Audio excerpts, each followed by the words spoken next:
নমস্কাৰ, মোৰ নাম অনামিকা সংগীতা কলিতা, শুৱালকুছি জীয়ৰী বোৱাৰী, এগৰাকী বিশেষভাৱে সক্ষম সন্তানৰ মাতৃ।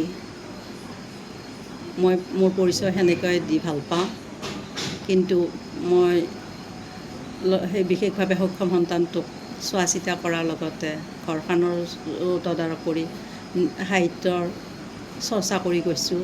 কাৰণ মনটো ভালে ৰাখিব লাগিলে নিজে ভালপোৱা কাম কৰি যাব লাগিব। গতিকে নিজে কবিতা গল্প সেনেকুৱাকৈ লিখি গ'লোঁ সামাজিক মাধ্যমতো, বিভিন্ন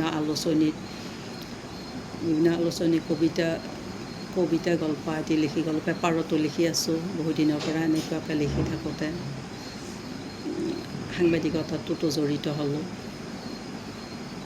আৰু সামাজিক মাধ্যমত নিজে গ্ৰুপ থকাৰ উপৰিও বেলেগ গ্ৰুপতো পঢ়া মণ্ডলীত জড়িত আছোঁ।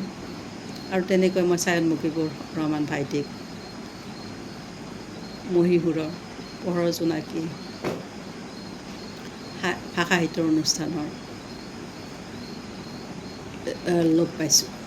ভাইটিটোৱে দুমাহ আগতে নীলমণি ফুকনদেৱৰ সূৰ্য হেনো নামি আহে এই নদীয়েদি কবিতাটো পাঠ কৰিবলৈ দিছিল।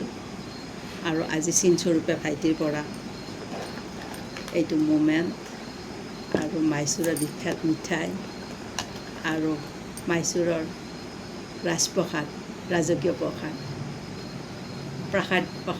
প্ৰসাদ যি কয় আৰু ৰাজকীয়, গতিকে হাতত ল'বলৈ পাই বহুত সুখ অনুভৱ কৰিছোঁ। কাৰণ মইতো বিশেষভাৱে সক্ষম সন্তানৰ মাতৃ, যাবতো নোৱাৰোঁ। গুৱাহাটীৰ পৰা দূৰলৈ মই যায়ে পোৱা নাই।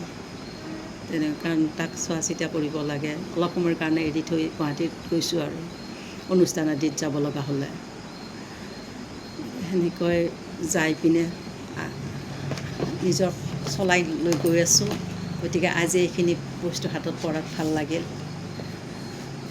কাৰণ কিয়, মৰমৰ উপহাৰ সদায় আপুৰুগীয়া হয়। আৰু সেই স্বাধীনতাৰ প্ৰাকক্ষণত যিহেতু স্বাধীনতা আহিলে, গতিকে মোৰ অৱগুণ্ঠিত পুথিখনৰ এটি কবিতা পাঠ কৰি দিবলৈ ওলাইছোঁ। কিবা ভুল হ'লে ক্ষমা কৰিব। কাৰণ মই লেখা মিলা কৰা মানুহ, পাঠ তেনেকৈ কৰা নাযায়, সেইকাৰণে নাহোঁৱে মই বেছিভাগ ভিডিঅ' আকাৰত। তেতিয়া পাঠ কৰিবলৈ ওলাইছোঁ। স্বাধীনতা। মোৰ প্ৰাণৰ পূজাৰ বেদীত জ্বলালোঁ বন্তি গছি, মাথো তোমাৰ বাবে তলসৰা ফুলেৰে থাপনা পাতিছোঁ নাজানো আবাহন।